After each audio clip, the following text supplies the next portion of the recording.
Alrighty.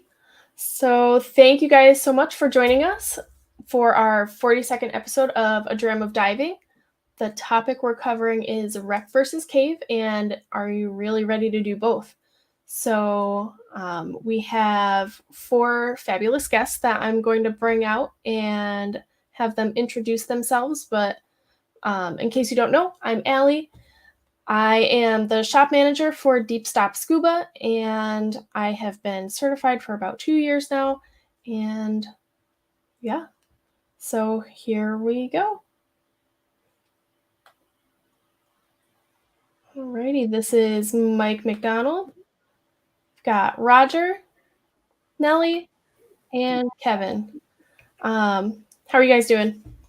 Great. Just Ducky. Good. Good. So if you guys want to go around and introduce yourselves, if you could cover who you are, where you're currently located, and your history in just general diving, and specifically any experience you have with cave or wreck diving. Do you want to start, Mike?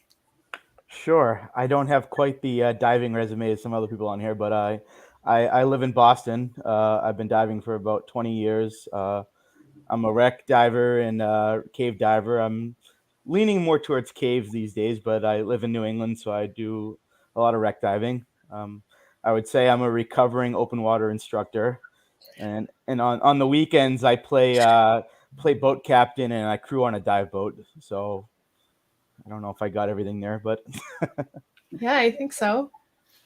Roger, why don't you go ahead? Sure. I'm Roger Williams. I've been diving for just about 20 years now. Became an instructor about 15 years ago. Began working as a full-time open water instructor while my wife and I lived in Hawaii for a little while. After that, I became a dive safety officer at the New York Aquarium. And as far as technical diving, while I was still living in New York and New Jersey, I was a really active wreck diver, just kind of out on the boats every weekend. But at some point while we were in Hawaii, I just kind of turned into more of a cave diver. I was already certified as a cave diver. I think cave diving just kind of took over became much more of an obsession. So after a couple more years in New York, my wife and I moved down to Mexico, where we live now. We live right near Acamala, Mexico, where we operate a little, basically cave divers B&B. We cater to kind of any sort of diving, but the vast majority of what we teach and what I guide and whatnot these days, it's all overhead. It's all caves. Awesome. Natalie? Hi, so my name is Natalie Gibb. I'm co-owner of a cave diving center called Under the Jungle, which is just up the road from where Roger is, at the entrance of a cenote called Cenote Taj Mahal. I'm a full-time professional cave instructor. I'm a cave explorer. I'm a photographer, a videographer. I do a lot of writing, and I am a member of the Women Divers Hall of Fame. Cool. Kevin, why don't you go ahead? I'm Kevin. I'm one of the co-owners here at South Dirty Scuba. Been diving for over 20 years now. In terms of instructing, I've been an instructor for well over 15 years. Honestly, you can find me diving pretty much as often as I can get out. Part of that I blame to the fact that my other co-owner now has a baby and is pretty much clipped his wings for being able to go diving. So I get to take over all the dives. I do a lot of wreck dives. We do a ton of wreck diving. So, yep, that's most of my diving. I have done some exploration into caves, but I haven't really taken that full time since it requires me to then ditch some of my time up here in wreck diving and then go down. So, yep. Awesome. I forgot to give a background in my experiences with wreck and cave. So I have no experience with cave diving, and I just took I just took Yeah. for now. I just took my first rec class last summer up in the St. Lawrence, and it was a lot of fun. So that's about it. I'm an open water instructor right now, and I'm loving it. Also, I just wanted to throw this up here. Congratulations, Natalie, from Jason. Jason. So cool. Thank you guys for the introductions. Also, I don't know what you guys are drinking. I've got Johnny Walker Blue tonight. So I know we have water and Coke out there also. I ran out of hard alcohol, so I'm drinking an iceberg beer from Newfoundland. I'll take it. It's made with iceberg water. I brought it back from Newfoundland, so it was the only thing cold in the fridge. I'm waiting for my other beers to get cold. So Does it taste like icebergs? Ooh. it tastes like a Bud Light, actually, which is not what I would normally drink at all. But it's very mild. It's very smooth. It's you can't. I don't know if you can read it, but it's made with 20,000-year-old iceberg water. So I guess the question is, does Bud Light taste like icebergs, or do icebergs taste like Bud Light? That is a good question. $1 million question right there. So we're just gonna get right into it then.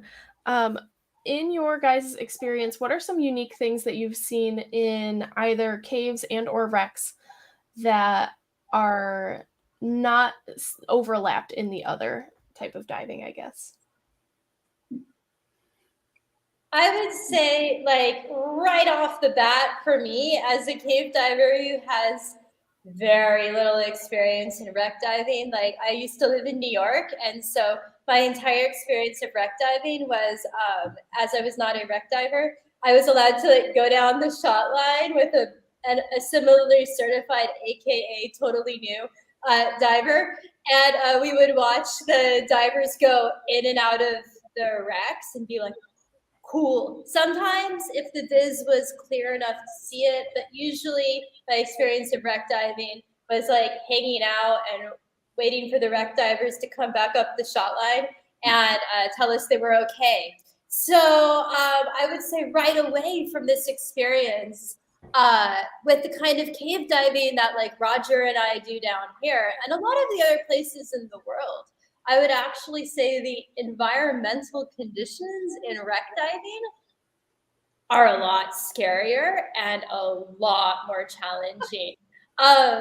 Here in the caves, and this is from my perspective, so Roger will have to correct me if he thinks differently. But here, like, we don't have like some like insane currents that you wouldn't really understand until you go down. The visibility is extremely clear, and in most cases, the environment, at least for the day, is pretty static. I know you do have flow changes in Florida and things, but my experience in Florida was like, there's flow, but it was manageable, and it was clear, and it was beautiful, and it was generally quite stable. So people think cave divers are insane. But I'm like, wreck diving is wild. You're going down deep. You're going in these rusting racks with like sharp edges and wires. Like, you don't know. They're degrading. Maybe it's just the day that like this metal piece is finally going to fall on you. Like, this is dangerous. Wreck divers are crazy. So my perspective from a admittedly warm water Mexico cave diver is that wrecks seem so much more difficult to me. I think that your assessment with almost every point is pretty dead on. I mean, you think about something like a hot drop. You're standing on the back of the boat, possibly with 10 feet of anchor chain wrapped around your wrist, and the boat captain's tried to figure out what's the current doing so that I can drop my diver and they'll hit the boat. But what the captain on the surface can't possibly know is when you hit about 60 feet, visibility drops to nearly nothing and the current reverses. Yeah. And it's those kinds of challenge, like the ocean has got its own mind about absolutely everything. Whereas the caves, tend to be, it's relatively predictable. And I mean, Yeah. the ocean can have its own mind about things up to and including, I mean, I'm sure most, if not all of you guys have heard the story about the Spiegel Grove, that when they sank it as an artificial reef, I think it was like some of the explosives went off a little wrong, so that instead of landing on its keel like it was supposed to, it landed on its side. Well, then just a few years later, a hurricane blew through, and some divers went down there, and they came back up, and they're like, it's on its keel now. The entire, I mean, this substantial ship had been moved by the ocean. And yeah, when you start talking about stuff degrading and these sharp edges and wires and bulkhead doors, and things can change very, very quickly in that environment. So yeah, that definitely does not overlap. It doesn't overlap at all. Some of the challenges with wreck diving, I think, are more unique to wreck diving. I have dived in caves with reversing flows and really tough conditions, but I would say, like, generally, wreck divers are so much more badass than I am. Yeah, I would say wrecks, the big difference. I think of caves as a very static environment. Like, obviously caves can get blown out, there's flow, but wrecks are really dynamic and ever changing. You could have nets, monofilaments, lines. A good example is a couple of years ago we were diving this wreck off of Boston. It's a pretty popular wreck in about 125 feet of water called the New York Central 14-2. Completely intact, really nice, pretty wreck. So we go to tie a mooring in, we get down there, and it's 1 to 2 feet of visibility. So we get the mooring tied in, and as we're like heading towards the bow, half of the wreck is just gone. Like it's basically pancaked and turtled. So like I'm trying to figure out where the hell I am on this wreck in like 1 to 2 feet of visibility. I know this fucking wreck. I don't know if I can swear on this show, but I will. But I'm You're Boston, good. so I do all the time. It's fine. I'm like, I know this fucking wreck, and I have no idea where we are. And this thing just basically collapsed. So I'm like, okay, that's different. We were on it like a couple months later, and before, and it was fine.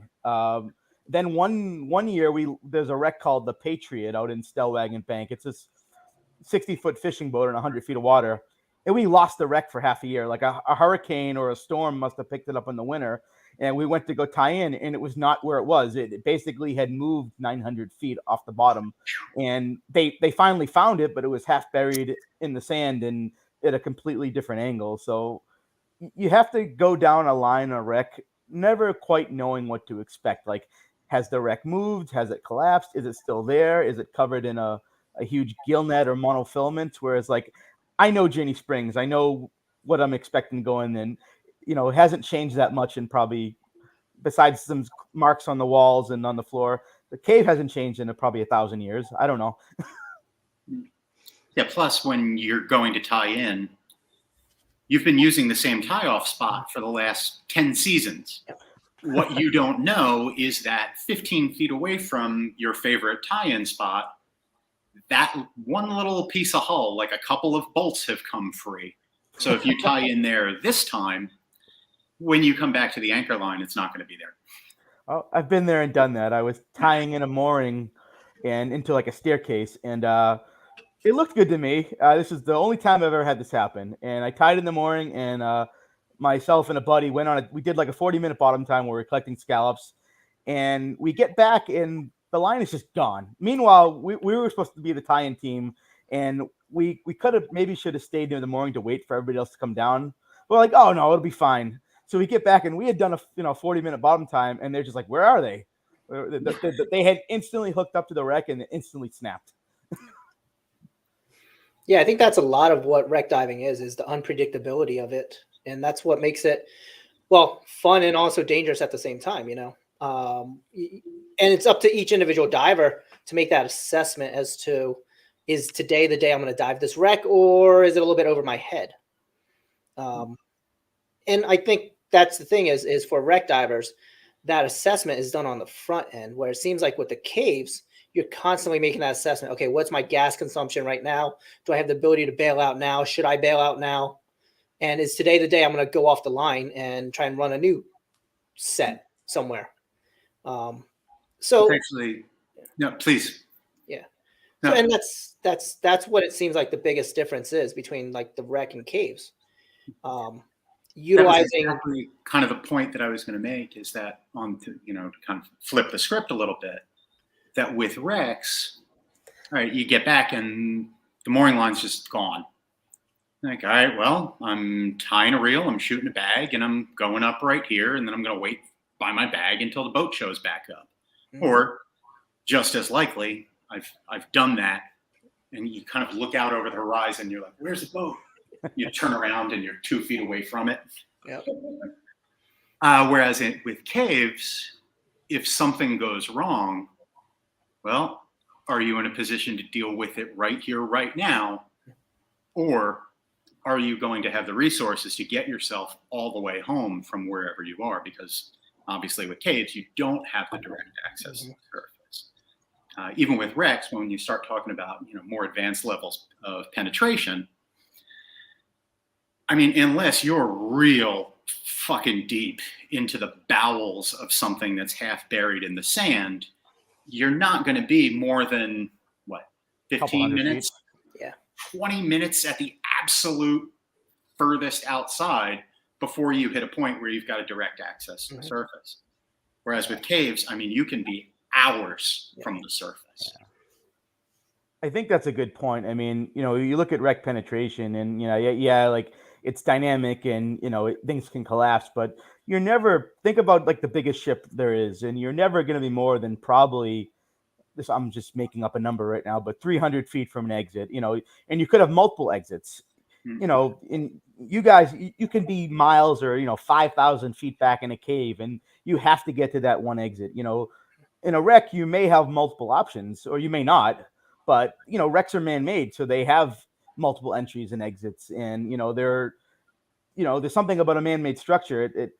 Besides, it has some logic to it. Like, you can follow a wall or bulkhead to get out to somewhere if something hasn't collapsed. And I think, the whole saying about it, a lot of us become cave divers to be a better wreck diver. That's a theme you hear like often. Like, I honestly had no interest in caves when I took cave training. I said, oh, it's just wet rocks, and that's the joke everybody makes. But you find that a lot of people go into the training really liking caves, and I still think that cave training is better than wreck diving. That's maybe a controversial statement, but I think that you'll get better quality penetration or overhead training from a cave diver than you will a wreck diver. And I'm sure somebody will argue with me and tell me I'm fucking wrong, but no, you get better. It's better cave training. I think that's because the risks are so much greater. Yeah, I would agree. In caves or in wrecks? In caves. Do you think so? I think so. Yeah. The reason I'm thinking that is as Tim mentioned, a hallway is a hallway. It's going to be a defined height, defined width, realistically, throughout a cave or throughout a wreck. As opposed to a cave, you go into a chamber and you don't know how far that chamber goes. You don't know left, right, unless somebody's already been there and run all those lines and run pretty much around that whole chamber. You don't know what you're dealing with. I guess that's the side of it. You guys like the unpredictability of the environment and the challenge. I think for me, you've hit the nail right there, like so well. As somebody who explores caves, and even like the caves that have already been explored and charted by others, when you're there for your first time, it feels very much the same, like that you're seeing this entirely new place, and you are seeing a place that almost nobody on the planet has seen. And so you don't know what's around the next corner. You don't know what you're going to find, like what mysteries are here, what sort of breathtaking vista will you see, or will it be scary? And it's this, in a very really similar way, the unknown and that curiosity about what is around the next corner that really could hook you. And the caves are like labyrinths. So if you're a person like me who likes like puzzles and likes to figure things out and understand things really deeply, like it can get absolutely addicting just to dive like the same cave system over and over and over again and really get to the point that you feel like you understand how the whole thing is laid out and nooks and crannies. And I do think, however, I would disagree with you. There is some logic to caves. It does take like a lot of understanding of geology, a lot of understanding of the the overhead environment, the way the caves were formed in the particular place that you are diving in. But for me, I don't feel like it's just illogical anymore. I sort of can start to predict what's going to happen and what things I'm going to see based on environmental cues that I'm probably not even fully reading. And as a science geek, this part is fun for me too. Like you're constantly forming hypotheses as you go and then finding out if you were right or not. I think that sort of ability to read the cave that precisely, though, that comes with hundreds of, if not thousands of cave dives.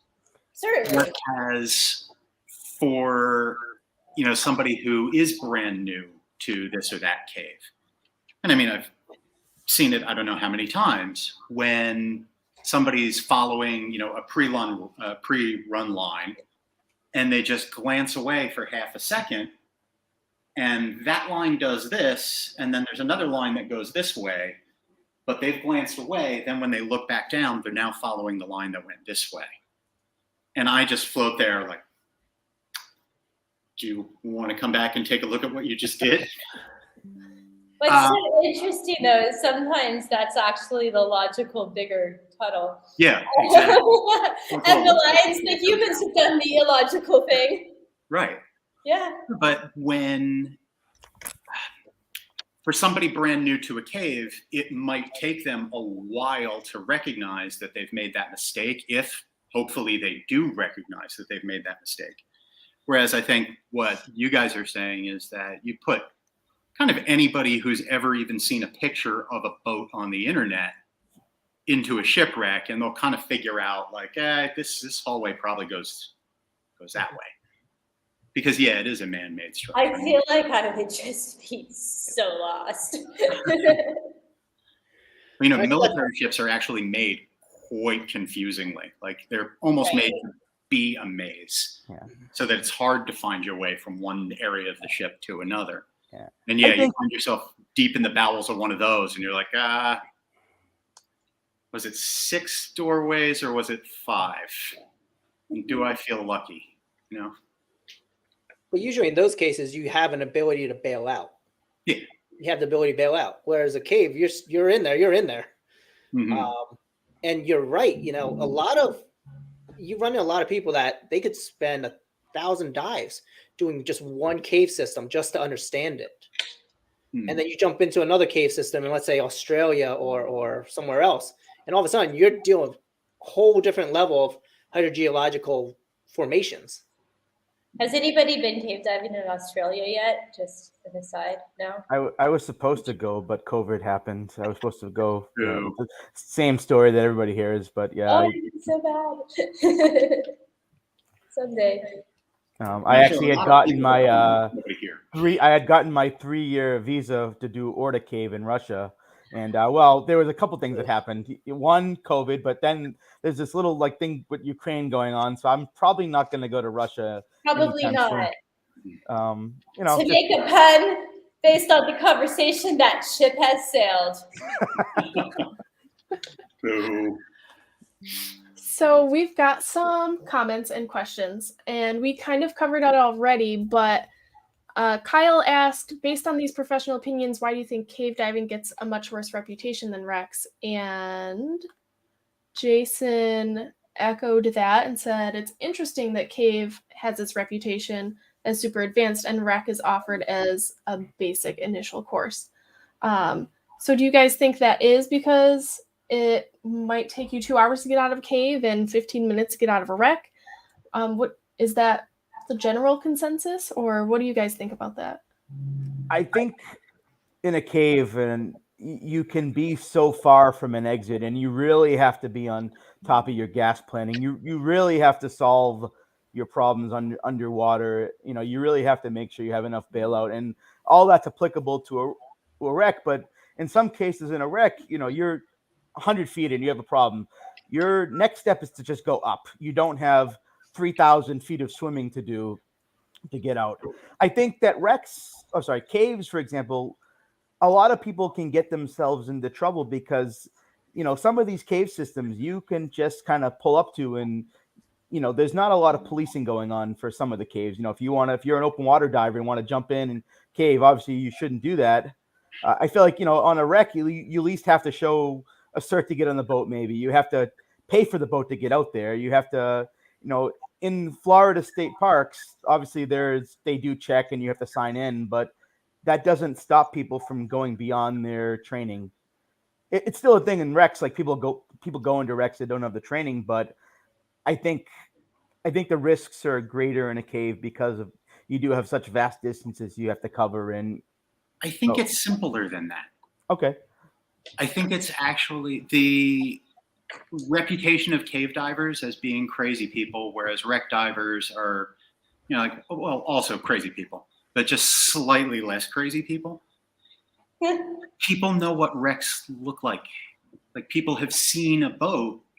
So when you imagine a shipwreck, you just imagine that boat that you've seen underwater.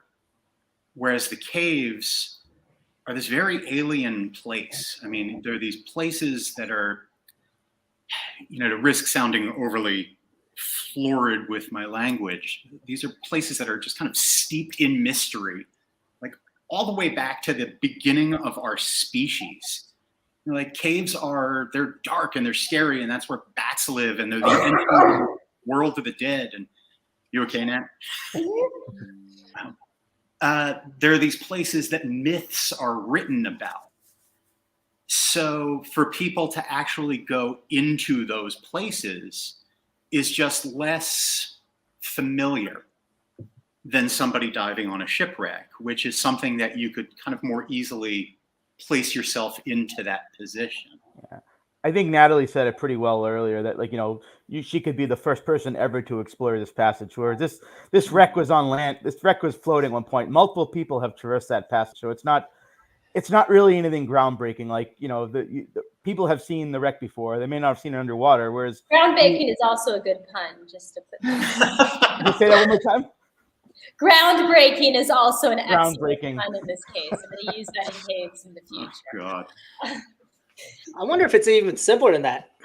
I have a theory too. Go. I mean, the way I look at it, think about it, right? You get in a wreck. It's going to have hallways. You're going to have defined structure. Any point in time, realistically, you could bail out. So therefore, you have the ability to bail out, and you very rarely hear of people dying inside of wrecks. Then you look at a cave system. You have to purposely plan yourself for going into a cave. You need to know, I have enough air, I have time, where you're going to be, what you're going to do, where your turn points are, where your hit points are. And then add that to the fact that you now have to make sure that your markings are proper. Are all your cave arrows and lines everywhere properly marked? Can you then follow it back out? And I think that's the thing, is that with caves, the stakes tend to be a little bit higher. Mm-hmm. So you can't just simply say, I'm going to go in a cave. Well, realistically, you should. Well, you can, but you may not come out alive. Get out. You can do anything once. You have the rest of your life to figure it out. And I think that's the biggie is you think about it. And I think this is why it makes that the rescue over in Thailand so huge, is getting one person out is a task, but then you get everybody out, and then having to traverse this. I mean, it's like, that was a damn miracle. Yeah, literally. I would actually go simpler than that. I think at the beginning of cave diving, we had no idea what we're doing. And so everybody was dying in caves. Like, look at the 70s, the 80s, the early 90s. People were dying in caves left, right, and center.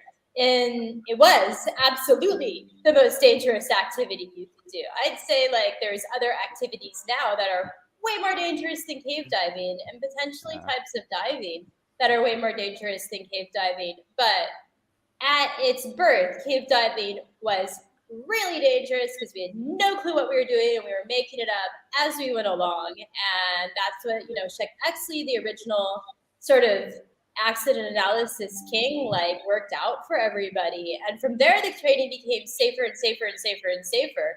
But the reputation was already established. And I do think that as cave divers, we bear maybe a little bit of responsibility for making it seem really dangerous. And I think that's from a point of caring about people not dying. And I do think it has worked. So if somebody says, Natalie, is cave diving dangerous? I'll say, well, I don't think it's dangerous for me. It's a really reasonable level of risk for me, for people I've trained. But if you don't know what you're doing, you will definitely die. That is the stupidest thing you can do, blah, blah, blah, blah. So we'll all, give it that reputation even today that it is really dangerous if you don't have training. And I think it's actually worked quite a bit. You don't hear about very many fatalities anymore of untrained divers dying in caves. And that used to be the number one demographic of people who died in caves. So I think it goes back to the history. And then that sort of myth has been propagated by current cave divers out of wanting to keep our sort safe and scare people into following the rules and getting training. I think think that actually dovetails really nicely with kind of something that's come up a couple of times now, including Jason's question, which is, the idea of like, well, why does cave training have this reputation of being kind of like, the golden hind, while rec training after kind of an initial recreational course, going into kind of more advanced rec, you hear a lot of people say like, you don't really need anything like that. You just find a good mentor and you do it a bunch. I think that probably comes from the fact that because of, from the early days of cave accident analysis and those first incarnations of training and how that's managed to be refined and kind of honed through the years into this thing that has a reputation of being really, really top-notch training, there's sort of a uniformity of that training. No, it's not like every cave diver in the world does things absolutely the exact same. Like the way I teach a class is going to be really different than the way Natalie teaches a class. They can all frog, kick, and hover. Yeah, there are right? these. There's a base level. Yeah. That will all teach the same way. It's true. Yeah. As long as everybody's following these kind of very core components that all adhere to basically just 5 rules, then you can create a diver who is generally safe, is going to be a safe team member, is going to be in a position to mitigate risk properly, maybe troubleshoot some things underwater easily, versus kind of an advanced rec class where, like, honestly, it's the fucking Wild West. Like, you're not going to find 2 instructors who teach anything remotely the same way. Really? I think for as much as we complain about how shitty some cave instructors and cave divers are, there's remarkable consistency in the skills that are taught in a cave diving course. Whereas Roger said, rec diving classes are the wild, wild west. They're so different. The standards. I'm sure there are standards for the TDI, SDI, advanced rec, whatever. But the way I've seen a rec course taught by some people is very, very different, and I think that's a big difference here. I think. So are there like key components of a rec course that you would say are similar throughout most rec diving training? We can't say all, but I would say like for cave training, everybody's going to learn some version of like following a line. They're going to be able to lay a reel however they were taught. They'll be able to frog kick, modified flutter kick, reverse kick. They'll have some basic core skills related to what they need to do in the environment. What would be, is there anything you would say in rec diving that is generally pretty universal or not? I don't know. You guys have been out of the rec world for a while now. I'm so curious. I can tell This is a tough question. Stories if you want. But It's a tough question because, like, for example, the wrecks off of New Jersey, very few of them, and even in New York, well, very few of them were prepped to be sunk artificially. So we get these boats that might not even be a boat. It might be chunks of a boat, pieces of a boat that, you now then have to go down and identify.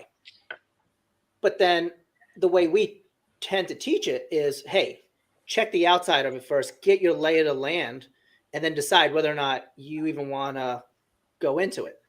And I think that's where the big demarcation has to come in is, are you doing rec externally or are you now doing rec penetration? Yeah. Realistically, you're staying on the outside, rec external, you can bail out anytime. You can literally shoot a line and go up to the surface. Then you get the other side of it, which is more the rec penetration. And that's where I think it gets closer to being like in a cave, where you may not necessarily have the ability to go up. Probably not.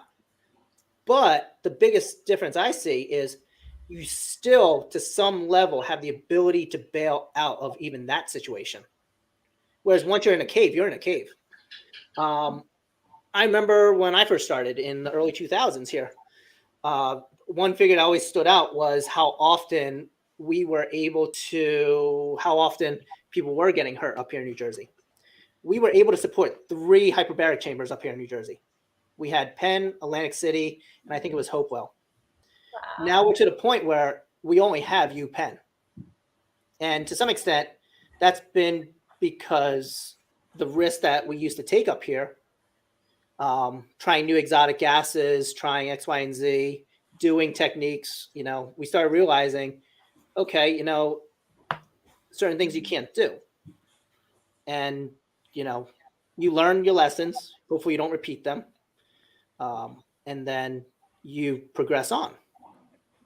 So you'd say that there has become more of a formalization, or at least some semblance of uniformity that's created a culture of safety. I would say it's more of an avoidance of doing certain things. Mm-hmm. I think there's a lot of overlap now. Certainly, wreck diving equipment evolved out of cave diving. So, you have a lot of standardization in, I shouldn't even say that, but you have got redundancy, either side mount, doubles, you've got 3 light sources, you've got multiple reels. A lot of that evolved around basically accident analysis and cave diving. And, you'll find that a good rec class will be taught very much like an intro to cave or a cave 1 course, where, you're planning your gas, you have, multiple rails, you're tying off. But there are some people that would teach a rec course and say, we're going to do progressive penetration. You say that to a fucking cave diver and you're crazy. But maybe you don't want to run a line. Maybe you don't want to come out that way. Maybe, I'm trying to think of a good example, but I think that the standards for a rec course are not quite as formalized, and it's all about who teaches the class. And it's the same way in cave, but I feel like I've seen some just pretty horrible rec classes taught with no semblance of any standards or any kind of procedures. And now they have an advanced rec card that says they can do this dive, but they really shouldn't do this dive. Well,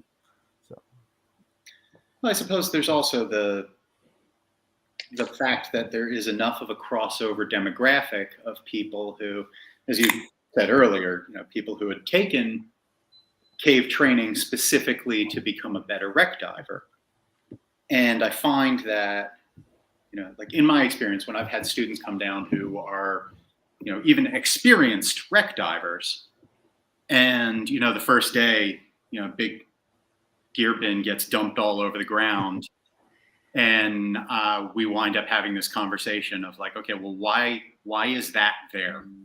Well, because my instructor told me that that's where it goes.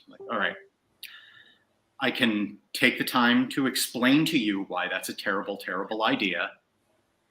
Or you can just take my word for it that it's a terrible idea because of A, B, C, and move it to a place that's a little more sensible.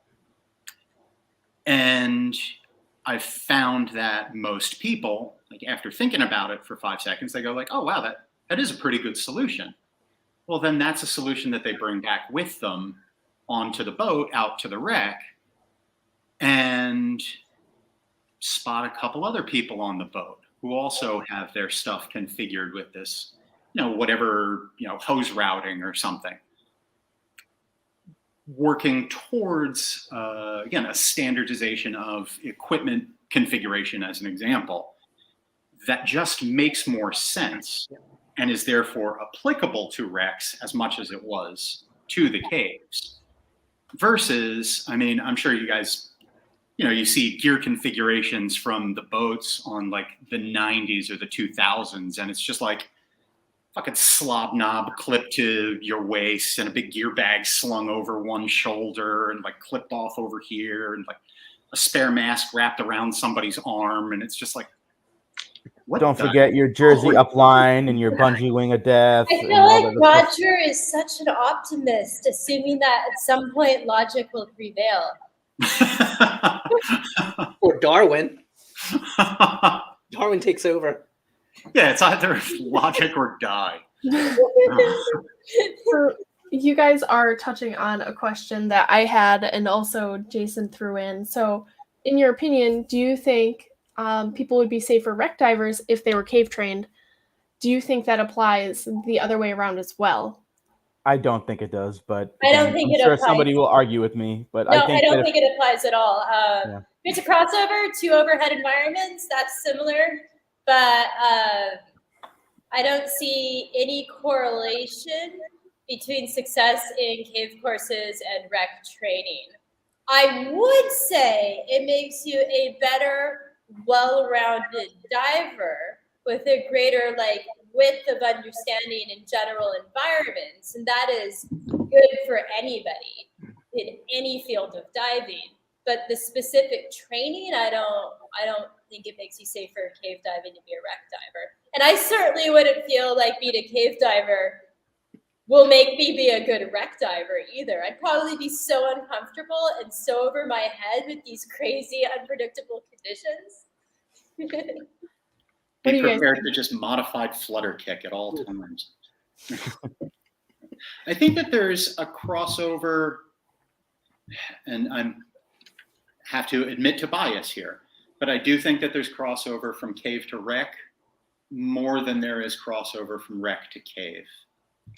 I think that the stringency of training that a good cave instructor will kind of enforce on their student is going to create somebody who is stable and controlled in the water, capable of self and team rescue, have equipment streamlined properly, kind of put them in a good position to go into the overhead of a wreck. Not completely, because as we already talked about, in a wreck there are sharp edges that cut dry suits, or mountains of cables that just randomly grab equipment out of nowhere, or fishing line that wants to tangle everything under the sun. So it's not, oh, I'm cave trained, so I'm perfectly equipped to go into a wreck. The other I think the hazards of wreck diving can be taught to a cave diver more easily. Okay. That's Do a good way you of saying feel like though that is instructor specific, and course specific, or do you think it's just general? Because I think you could make the same argument for somebody who's taken a series technical side mount course or GUE fundamentals would have the same concept of streamlining and control in the water that somebody who's taking cave training would have, even if they're not specifically going to pursue caves. No, I agree. And I've certainly received cave students, actually never from anybody in Mexico. I do feel like we have, as a sort of cave culture down here, a pretty high level. But I've received cave trained people from other parts of the world that absolutely did not have those attributes when they arrived at my dive shop. No, yeah, and of course that's true. I mean, it's not like cave instructors are all infallible. Should we be snotty and say if you've done Mexico cave training, then we would expect you to succeed more? Well, your navigation will probably be better, but you're probably stuck in the flow. We're gonna be stuck in the flow. We're gonna be so miserable. Actually, when I was in Florida, I thought the flow was fun and didn't have any issues. But I did have somebody's experience explaining to me what to do the first time. I always find it fascinating watching like people that have only dove Mexico dive in Florida. So it's interesting because I originally learned in Mexico and then I went to Florida, but I've seen people do the opposite of that.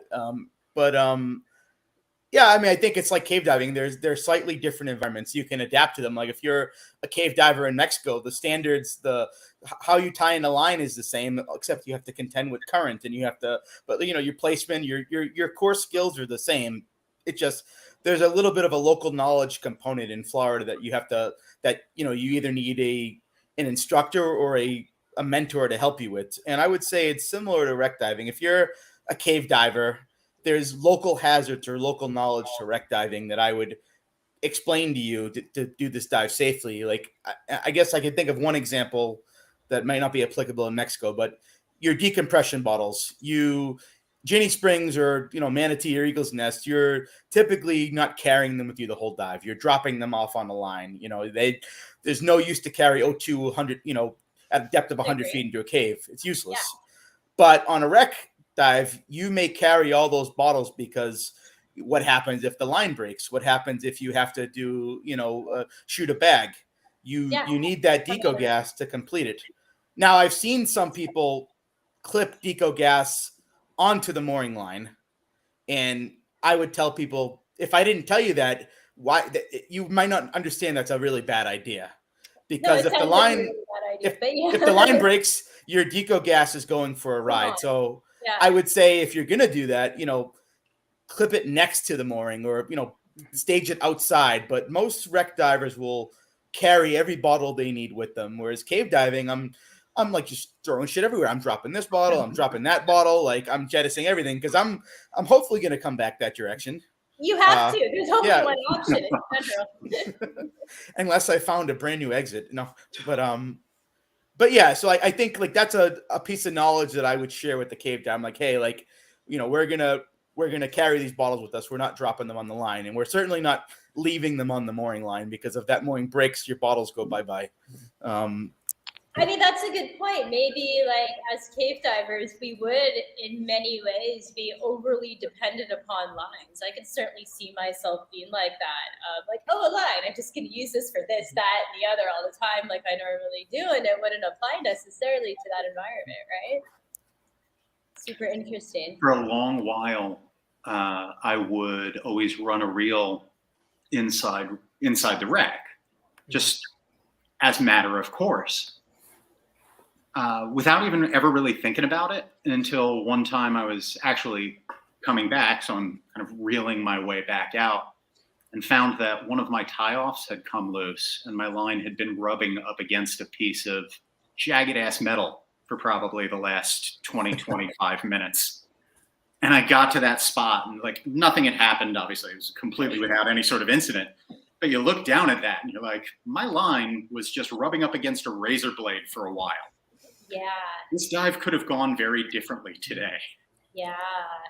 Like you look at a lot of old school wreck divers and a lot of them have like number 36 line on their reels because it's thicker, it's more abrasive. But a lot of reels in cave diving, if you're an explorer, it's going to be like 18. It's really thin. You want to get your maximum amount of money's worth for that line. Whereas like I'll take my 400-foot reels and I'll put like 36 or 48 line on them because I really don't care. I don't need that much distance. I just want a solid line. Yeah. And I'm thinking like cave diving, stuff as much line into this reel as possible because I need it.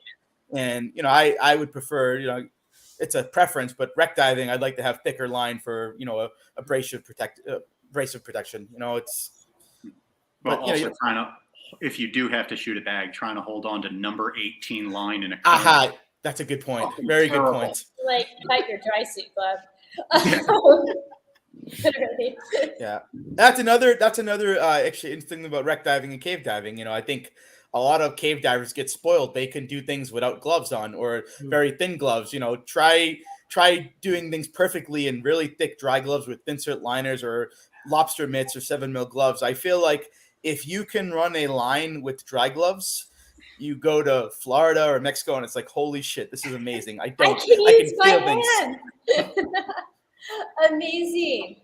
I've actually never tried to run line with anything thicker than like thin dry gloves with a really thin liner. And even that was like you're all of a sudden really looking at what you're doing when normally you might just do it, but you're like, is my hand? Oh, look, my hand. Oh, no, it's not.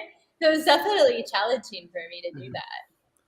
But I've certainly watched people fumble, like taking a class in Florida and then coming back to New England and, okay, I want to run the line. Okay, you run the line in this rec. And, they hadn't really done a lot of real work in dry gloves, and they kind of maybe not struggled, but it was definitely more difficult for them. You definitely have to practice it. Yeah. So it's good to practice that stuff in dry gloves, or to get better at it. So, quick question. Do you guys think that there's more standardization among cave divers because of the reputation that it's gotten over the years? Because of the reputation of cave diving? I would actually maybe take a page from Roger's book and just say, like, necessity and logic slowly, maybe. I'm a bit of an optimist as well. Have in some way prevailed. Like, some of the things that are standardized are really just logical, right? Like something like just saying mark your line. I mean, nobody, this is logical. And while the ways that people might mark their lines would be different, that means use different markers or different techniques, I don't think you'll get anybody in cave diving who's going to disagree that you should, mark a T. Yeah. So potentially just logic and the danger of the environment have won out.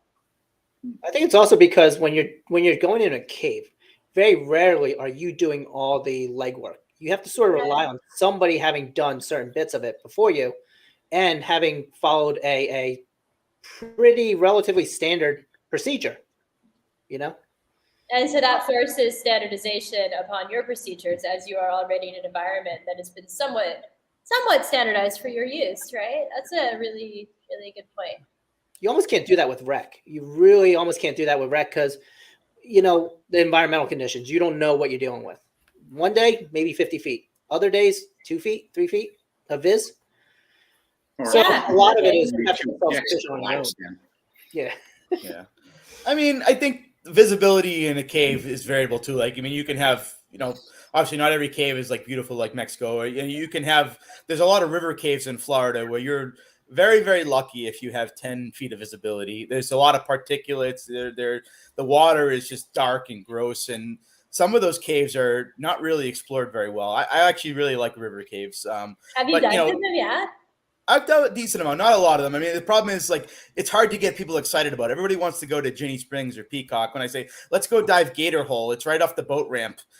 You'll quickly hit like 20 T's and, the line may or may not be broken in 20 spots, but it reminds me a lot of diving in New England. Like that cave, another cave like Lafayette Blue, like you very rarely have better than 25 feet in that cave. Like you very rarely can see from wall to wall in that cave.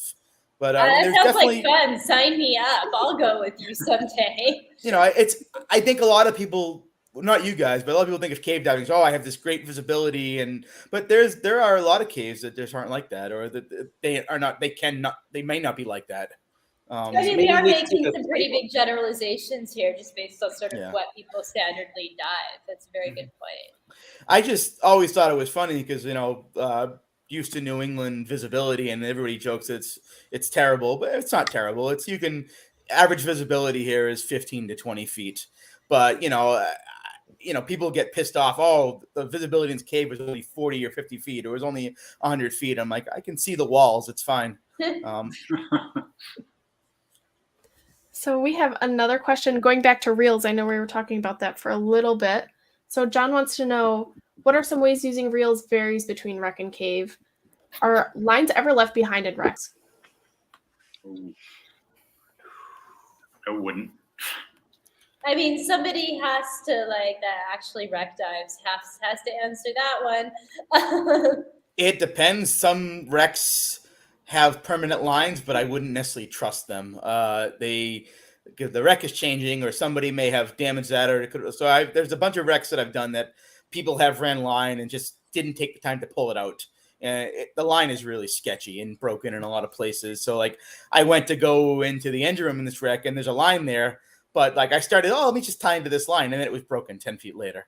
So then I just continued to run my rail like parallel to their line, and then I pulled out my line. But I think it depends. Like you have, I hate to say this word, but you have like heavily touristed wrecks that may have line that's left for people because it's dove commonly.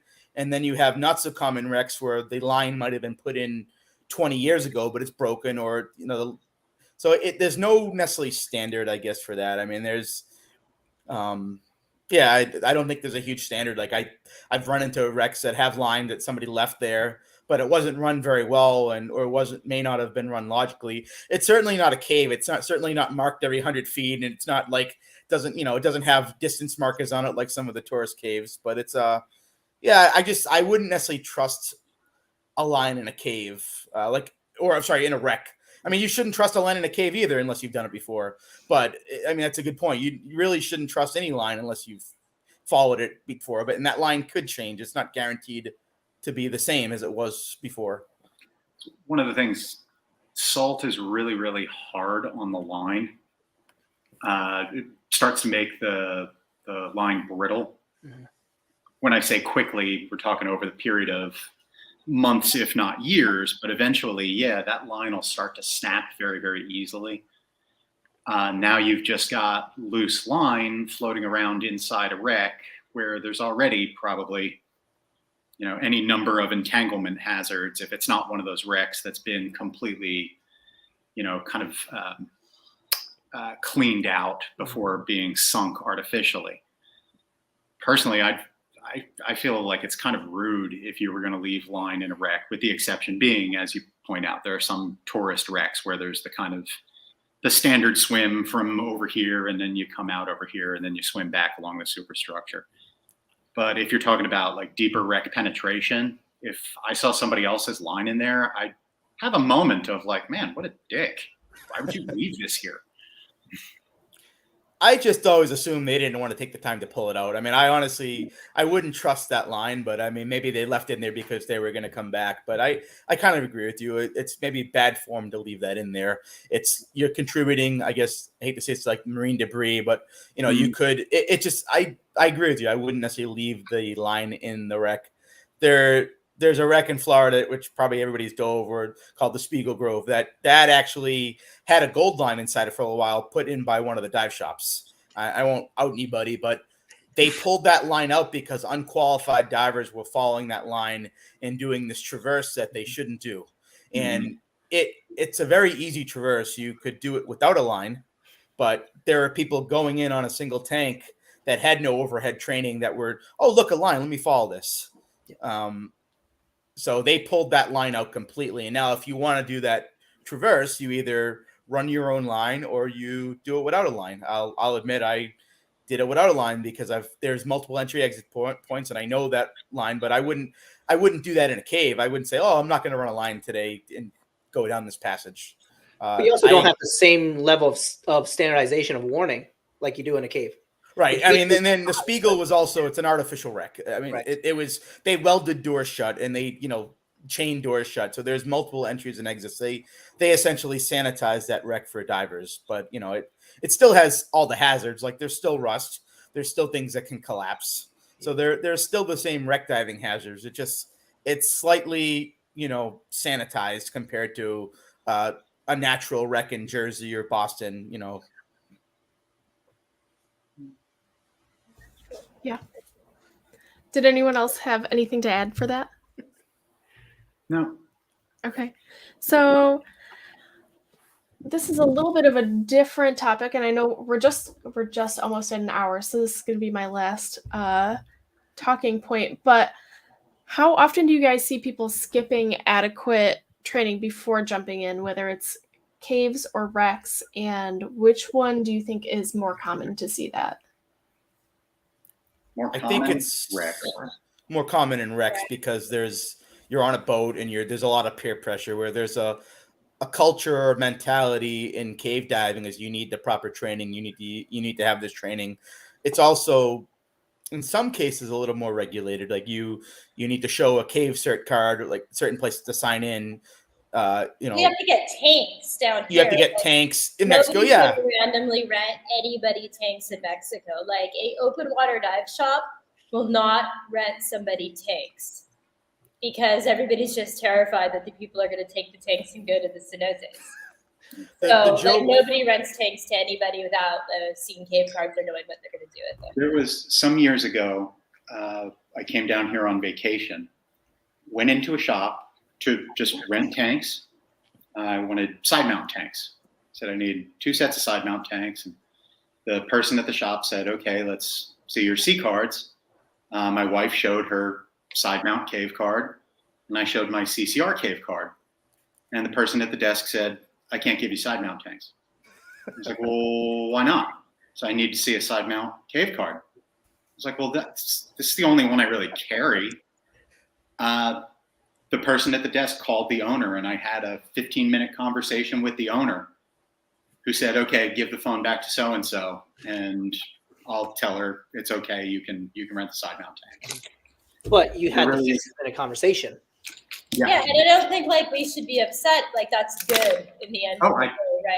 I mean, that person probably didn't understand what rebreathers are, but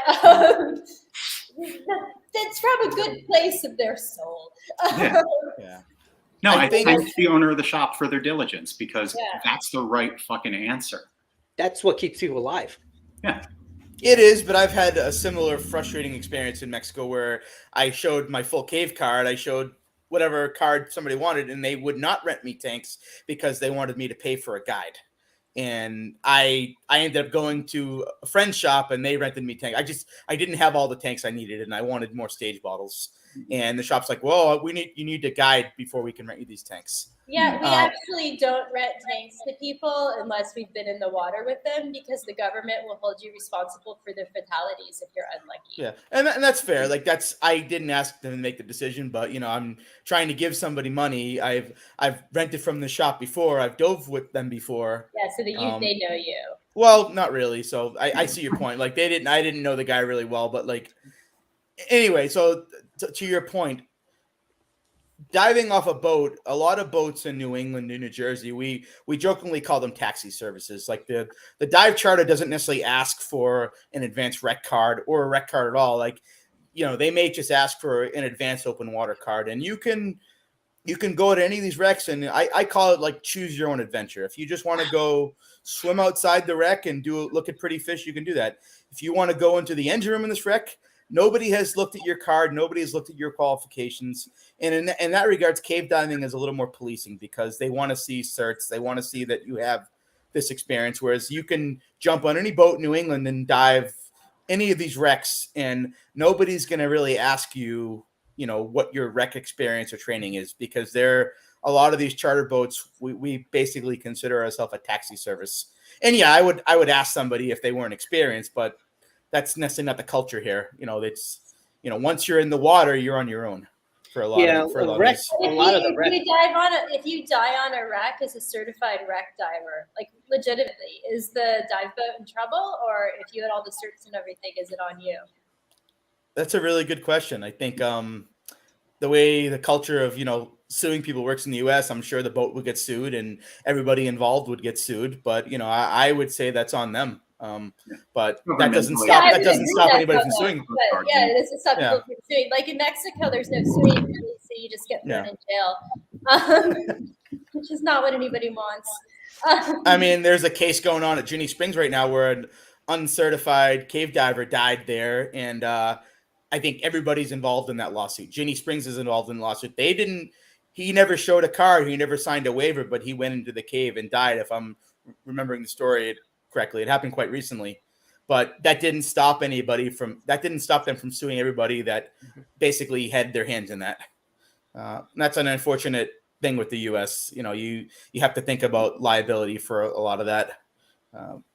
I wish it wasn't like that, but it's a little silly, right? Because like most of the time, the person who died, a lot of the time, is a serious diver and wouldn't want like the dive boat or the dive gear manufacturer, whoever was helping them, to experience any difficulties based on their death. But survivors or like just general government can go after people.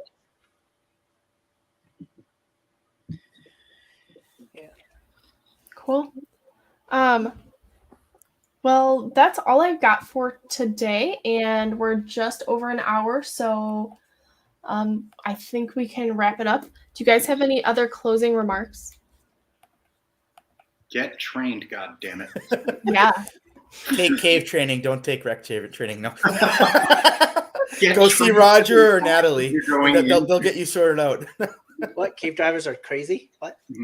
I think It's like cave Harry diving has a bad Wilderness. reputation. I think cave diving is safe, is very safe, and I think we all touched on that. I think properly trained cave diver is extremely safe. That's a Safe big is a issue. little misleading. There are risks in cave diving that are very easily mitigated. There are, but it's in one of the things that's pick and choose your own adventure. If you want to go, 700 feet down the main line on the gold line, that's pretty low risk for some people. If you want to go 10,000 feet and, do 30 jumps and do a crazy traverse, that's an order of magnitude more risky than, a tourist cave diver just going down the gold line. That's my thought. I think that Yeah, you actually, can make things more complicated or less complicated. There are people that they're happy just, going 1,000 feet down the line and coming back out. And to them, that's perfectly fine. They love it. They have a good time. For other people, that's not quite enough. They like the challenging of the gas planning or how to get to this area that, there's like 10 jumps to get there. And I've never seen it. And I like that stuff. I like to see, how do I get there? And then how else can I get there from going a different way? So I think I like that. That's my reason why I like cave diving. I like figuring out how to get places. So it seems like the takeaway here is in cave diving, you control the level of risk, and in wreck diving, the level of risk controls you. Yeah, that's a good point. Yeah. I think that's a good point. Yeah, like you're going down and it's a super risky day, you can't go. Yeah. I think that's a good way to summarize everything. All right. Thank you guys so much. I'm going to put you in the green room for a minute and then I'll come say goodbye. But thank you so much. See you in a minute. Absolutely. Thanks for having us. Thank you. Alrighty, guys. Thank you so much for tuning in to episode 42 of A Dram of Diving. Catch us in another month for our next topic of conversation. Again, thank you so much. Happy diving. Be safe. Get trained. Thank you so much.